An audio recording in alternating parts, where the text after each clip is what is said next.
عزیزان ملت اسلامیہ، السلام علیکم ورحمۃ اللہ تعالی وبرکاتہ۔ اس وقت ہمارے ملک کے حالات، بلکہ اس پورے عالم کے حالات، پوری دنیا کے حالات ایک مہلک بیماری کے پیش نظر قدم قدم پر بگڑتے ہوئے نظر آ رہے ہیں۔ کافی بگڑے ہوئے حالات ہیں۔ ان حالات میں ہم یہ امید رکھتے ہیں کہ آپ تمامی حضرات اپنے اپنے مقامات پر احتیاطی تدابیر کا مکمل پاس و لحاظ رکھتے ہوئے بخیر و عافیت سے ہوں گے، اور بالخصوص رمضان کی شکل میں یہ بابرکت مہینہ جو اس وقت ہمارے اور آپ کے درمیان جلوہ گر ہے، آپ اس مہینہ کا مکمل پاس و لحاظ رکھ رہے ہوں گے۔ اللہ رب العزت کی جانب سے عطا کی جانے والی بے شمار نعمتوں کا قدم قدم پر بے شمار نعمتوں سے مستفیض ہو رہے ہوں گے۔ اب وقت کی نزاکت کا، چونکہ ہم نے جو وقت دیا ہے 11 سے 11:30، اور اس سے پہلے کی 2 محافل الحمدللہ جس میں ہم نے حضور والا کے افکار و نظریات کو اپنے دل کی تختی پر نقش کرنے کی کوشش بھی کی اور ہم اس سے مستفید ہوئے۔ وقت کی نزاکت کا خیال رکھتے ہوئے ہم ان چند مصروں کی روشنی میں حضرت کو دعوت سخن دینے کی جرات کریں گے۔ انشاءاللہ امید ہے کہ آپ کو سمجھ میں بھی آئیں گے یہ مصرے اور پسند بھی آئیں گے۔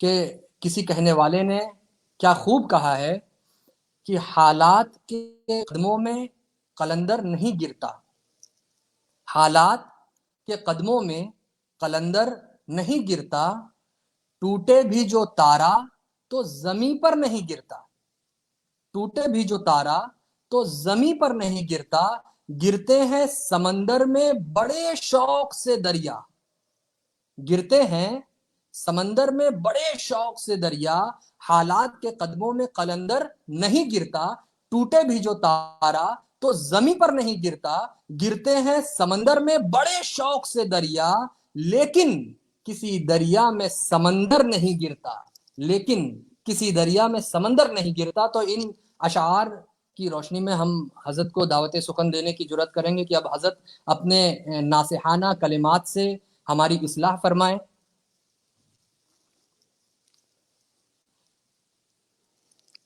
بسم اللہ الرحمن الرحیم، نحمده ونصلی علی رسولہ الکریم۔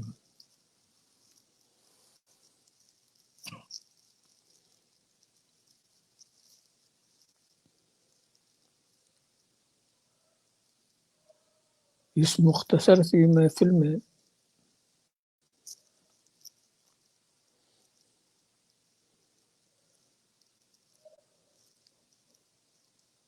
ایک خاص بات کی طرف توجہ مبذول کرانا چاہتا ہوں۔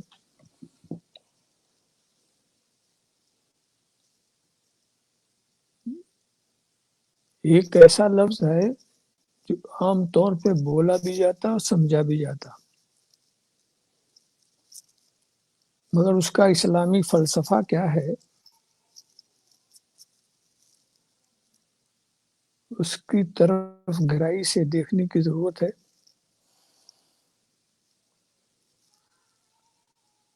آسانی سے لوگ بول لیتے ہیں یہ جائز ہے یہ ناجائز ہے، آسانی سے پڑھے لکھے لوگ بھی، جو جاہل ہیں وہ بھی آسانی سے بول لیتے ہیں، سمجھتے بھی ہیں اپنے طور پر کچھ۔ ہمیں یہ دیکھنا ہے اسلامی نقطۂ نظر سے جائز اور ناجائز کا فلسفہ کیا ہے، اور اتنی گہرائی میں بھی نہیں جانا ہے کہ جو عام فہم نہ ہو، لوگ سمجھ نہ سکیں۔ سیدھے انداز سے ہم کس چیز کو جائز سمجھیں اور کس چیز کو ہم ناجائز قرار دیں.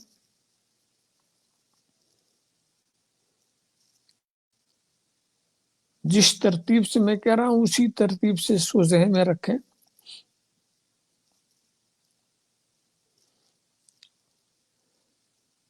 جائز وہ ہے جو خدا کو پسند ہو،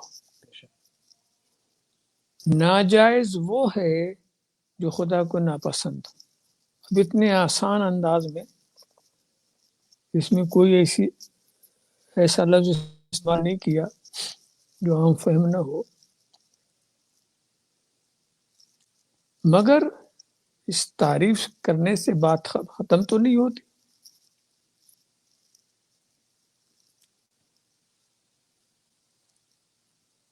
یہ کیسے سمجھا جائے کہ خدا کو پسند کیا ہے، خدا کو ناپسند کیا ہے؟ اس کے سمجھنے کا ہمارے پاس ذریعہ تھا. ہم ایک دوسرے انسان کی پسند ناپسند نہیں سمجھ پاتے، اور کوئی بھی نہیں سمجھ پاتا. ہر شخص اپنی پسند اور ناپسند خود جانتا. تو خدا کی پسند اور ناپسند کو سمجھنے کے لیے ہمارے پاس کیا؟ رب تبارک و تعالیٰ نے بہت ساری نعمتیں ہمیں دی ہیں، اور ان سے ہم کام بھی لیتے ہیں.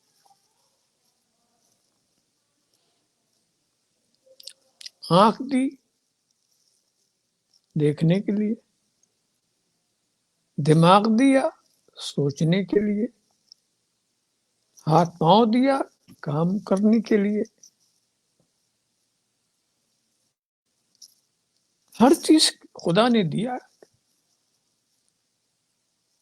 قوت سامعہ، قوت باصرہ، قوت فکریہ، ہر ایک سے ہم کام لیتے ہیں. تو اسی بارگاہ میں عرض کریں کہ اے رب، تو نے ہمیں دیکھنے کے لیے آنکھیں دی، تو نے ہمیں سننے کے لیے کان دیا، ہمیں سوچنے کے لیے دماغ دیا، اچھا برا سمجھنے کے لیے ذہن دیا، اپنی ناپسند سمجھنے کے لیے ہمیں کیا دیا؟ یہ ہمارے حواس جو ہیں جن سے ہم علم حاصل کرتے ہیں. تیری ناپسند کو کون سا حص ہمارے پاس جس سے ہم تیری ناپسند کو سمجھیں؟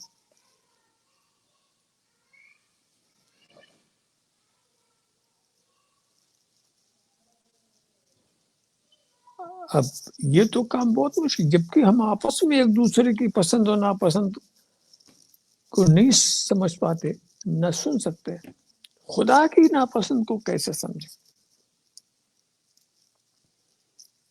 تو کچھ تعجب نہیں کہ رب تبارک و تعالیٰ کی مدد کار فرمائی کرے اور آپ یہ بات سمجھ لیں کہ یہ بندے، ہم نے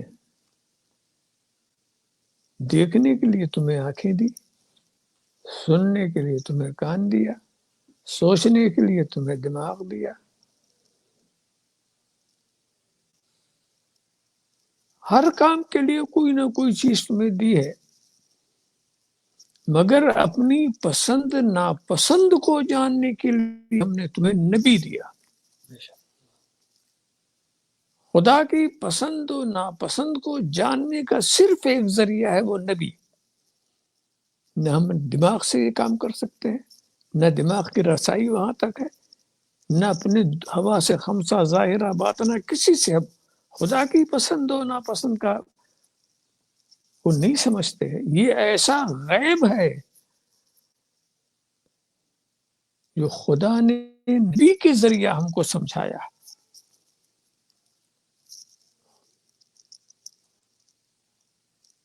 اب یہاں پر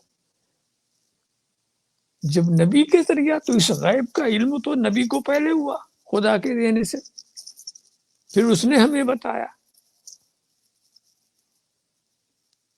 خدا کی پسند ہو ناپسند ہو. اسی لیے وہ بہت ناسمجھی کا کام کرتے ہیں جن کو نبی ہی کی غیب دانی میں شک ہے. تو جب نبی ہی کی غیب دانی میں شک ہو تو جو ذریعہ ہے خدا کی سمجھ پسند و ناپسند کو جاننے کا، اس کا سلسلہ یہیں ٹوٹ جاتا ہے. تو خدا کی پسند و ناپسند سمجھنے کا ذریعہ صرف نبی.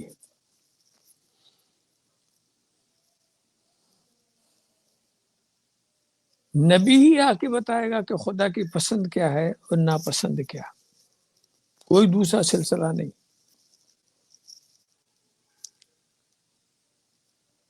اب آپ اس چیز کو بڑھائیں.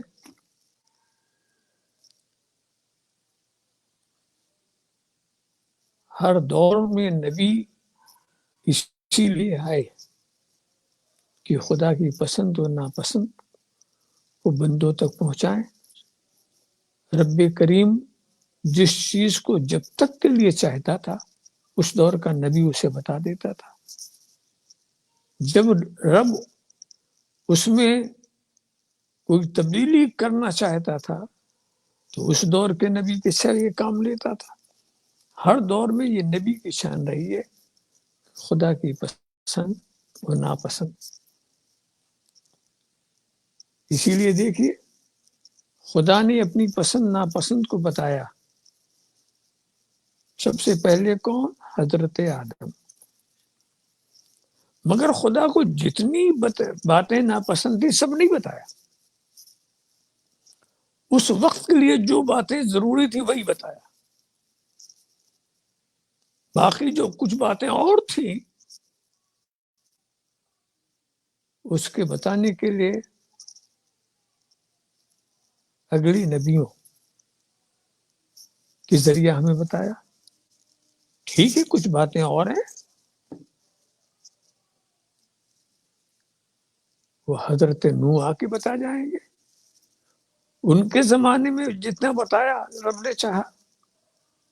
اگر کچھ رہ گئی باتیں حضرت کلیم آ کے بتائیں گے.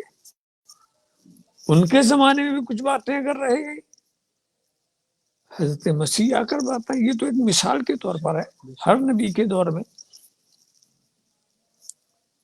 تو سب کے لیے تو گنجائش، ہر نبی کے لیے گنجائش تھی کہ خدا کی کچھ پسند کو بتائیں خدا کی مرضی سے، اور کچھ ناپسند کو بھی بتائیں خدا کی نامرضی سے، وہ تو بتا سکتے. مگر ہمارے آخری نبی جو ہیں ان پر ان کا فریض نبوت یہ بنتا ہے کہ جو کچھ خدا کو ناپسند ہے وہ سب بتا کے جائیں. اس لیے اگر ایک چیز خدا کو ناپسند ہے اس آخری نبی نے نہیں بتایا تو اس کو بتانے کے لیے کون نبی آئے گا؟ اب نبوت کا درجہ بند ہو چکا ہے. نبوت کا درجہ بند ہو چکا ہے. تو اب ان کے لیے ضروری ہوا کہ وہ خدا کی ساری ناپسند باتوں کو ظاہر کر دیں. نبی کے سوا یہ کام کوئی دوسرا کر ہی نہیں سکتا. تو نبی نے اپنا یہ فریضہ ادا کیا. خدا نے اپنی ساری ناپسند باتوں کو نبی کو بتا دیا اور نبی نے ساری خدا کی ناپسند چیز کو بندوں کو بتا دیا. اب کوئی ایسی چیز نہیں ہے کہ جس کا علم نبی کے ذریعہ نہ ہو گیا ہو. اب کسی ناپسند کو جاننے کے لیے کسی دوسرے نبی کی نہ ضرورت ہے نہ کوئی دوسرا نبی آنے والا. اب اس سے ایک ضابطہ ہم کو ملا، اس لیے کہ نبی کے فرائض نبوت میں بات سمجھ آ گئی. جب تک وہ خدا کی ساری ناپسند کو ظاہر نہیں کر دیں گے اس وقت تک اسلام مکمل ہی نہیں ہوگا. اور اسلام مکمل ہو گیا اس کا مطلب یہ ہے کہ نبی نے ساری باتوں کو ظاہر کر دیا. تو پتہ یہی چلا کہ جو خدا کو ناپسند ہے وہی ناجائز ہے، تو ہر ناجائز کی لسٹ نبی نے بنا دی ہے. یہ ناجائز، یہ ناجائز، جو کچھ ناجائز ہے سب کی لسٹ نبی نے بنا دی ہے. نبی نے اپنا فریضہ ادا کر دیا ہے، دین مکمل ہو چکا ہے، اب اس میں کسی اضافے کی ضرورت ہی نہیں ہے. تو جب اس بات کو آپ نے سمجھ لیا تو اب یہ سمجھنا اور آسان ہوگا. نبی نے جو بتا دیا خدا کی پسند کو، اس کو ہم نے جائز کیا، مگر اسی سے ملتی جلتی ہوئی ایک بات یہ بھی سمجھتے جائیے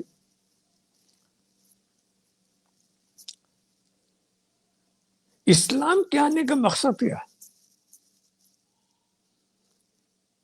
کیا اسلام اس لیے آیا ہے کہ جو کچھ جائز ہونے والا ہے صبح قیامت تک وہ سب تم پر لازم کریں کہ تم وہ سب کچھ کا ہر جائز کام کو کرو. تم تو ہر جائز کام کرانے کے لیے اسلام آیا ہے، ایسی بات نہیں ہے. اسلام ہر جائز کو کرانے کے لیے نہیں آیا. جس جائز کو اسے کرنا ہوگا وہ اسے واجب کر دے گا، اسے فرض کر دے گا. اس کو اس سے دلچسپی نہیں کہ جتنی جائز چیزیں وہ سب آپ کریں. مگر اسلام ہر ناجائز سے بچانے کے لیے آیا، ہر جائز کرانے کے لیے نہیں آیا، ہر ناجائز سے بچانے کے لیے آیا. اور ناجائز کی لسٹ نبی نے بتا دی ہے، واضح کر دیا ہے کہ یہ چیزیں خدا کو ناپسند ہے کہ ناجائز. کوئی نئی لسٹ بنانے کی ضرورت نہیں ہے. تو اب کسی بھی چیز کے بارے میں اگر آپ ہم سے پوچھتے ہیں کہ یہ بتائیے حضور کے زمانے میں اس شان کی مسجدیں نہیں تھی جس میں گنبد بھی ہو، مینار بھی ہو، ایسا نہیں تھا. کیا یہ کرنا جائز؟ تو ہم کہیں گے یہ تو نہیں تھا، مگر کیا اسلام نے اس کو ناجائز کہا؟ نہیں. تو جب ناجائز نہیں ہے تو جائز ہے. سبحان اللہ. پہلے لوگ سمندری سفر کر کے جاتے تھے، کشتیوں میں بیٹھ کے جاتے تھے حج کرنے کے لیے. آپ ہوائی جہاز پہ جا رہے ہیں اور ذرائع استعمال، کیا یہ جائز؟ ہم کہیں گے کیا ایسا کرنے سے اللہ کے رسول نے روکا؟ کہا نہیں. جب نہیں روکا تو جائز.